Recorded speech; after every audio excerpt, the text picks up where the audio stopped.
proof of election fraud. On Tuesday, the state's attorney general, Democrat Andy Beshear, defeated him by more than 5,000 votes. But Bevin is claiming there were voting irregularities. Meanwhile, Kentucky Secretary of State Allison Lundergan Grimes, has been facing backlash for announcing the election results live on CNN while the votes were still being tallied.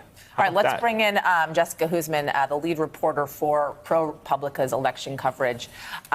Let's talk about sort of whether there is any possibility of any voting irregularities in Kentucky. We have seen this in other races, to say the least. We could tick through them, but talk specifically about Kentucky. Have there been any irregularities here from what you've been reporting and seeing so far? Not that I've seen. I think that they will probably end up finding a few votes here and there that we can pretty much break down and call clerical errors by clerks. These numbers are entered by hand. This is a very normal thing that happens every election cycle.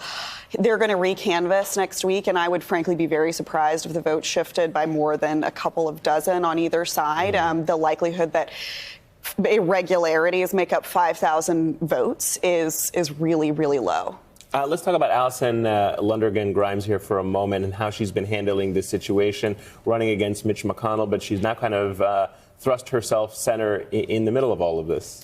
Yeah, she did. It was an odd move. I've never seen a state elections official do something quite like what she did on CNN on election day.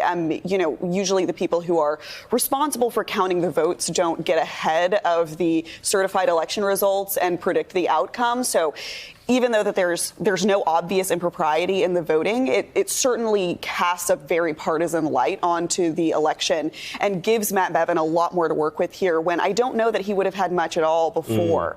So she's really fanned the flames in a way that I'm unclear if this was her intention. But I wonder if this is just a knockoff of a television presidency that everyone now wants to have a moment in the limelight, and it could be. I mean, she's done things like this before. She's kind of gotten ahead of stories and made her job as the Secretary of State, which is the person who's in charge of the elections and in charge of overseeing the administration of the elections in Kentucky, a little bit more partisan than other elections officials are comfortable with her making that role.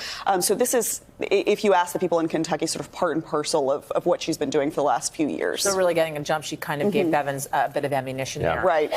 You have some new reporting on the nation's largest manufacturer of voting machines and why it remains so dominant despite being blamed for many mistakes across the nation in several elections. Talk to us about what you're seeing here.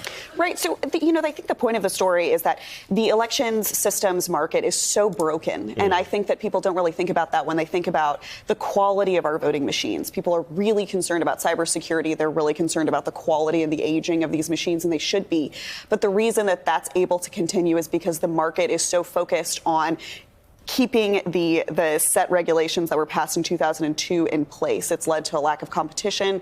It's led to very aggressive manufacturers of machines, election systems, and security, which is the subject of my piece, for example, routinely sues municipalities for not choosing their machines. And so municipalities end up spending thousands of dollars on the aggressive tactics of these companies rather than on securing our elections or hiring staff that would be able to take the steps that we really need to take in order to have a secure 2020. Very quickly, sidebar question. Is there a federal standard for these machines that they all have to meet, or is it based on state-by-state municipality level? So there is a set of voluntary guidelines that the federal government uses to certify machines. States do not have to use those certification standards. So there are several states that differ from it. Mississippi is the only state that has no standards at all. All right, Jessica, thank you so much. Jessica, thank you so much. I appreciate it. Thanks for joining us. Hey there, I'm Chris Hayes from MSNBC. Thanks for watching MSNBC on YouTube. If you want to keep up to date with the videos we're putting out, you can click subscribe just below me or click over on this list to see lots of other great videos.